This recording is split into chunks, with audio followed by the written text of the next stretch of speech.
Good morning mga kabarong nagurat. So for today's bigat is magluluto tayo ng tarong na may breadcrumbs. For the experiment tayo for today's bigat. Ito nga pala ang magiging ulam natin for today's bigat kakabsat bago tayo pumasok sa school. Ayan na nga at sinimulan ko ng balatan ng mahiwagang talong.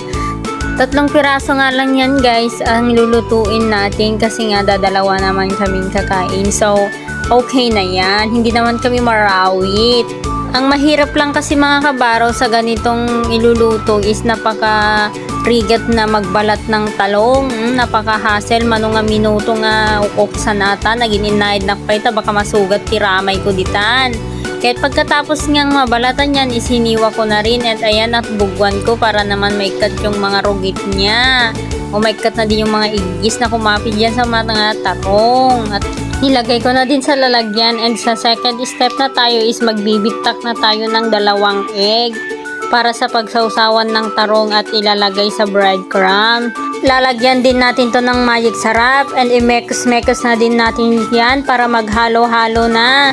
At ayan, isawsaw na natin sa egg na namekos-mekos at ilagay na natin dun sa breadcrumbs at i-coat din natin yan ng breadcrumbs. Ayan yung step niya guys.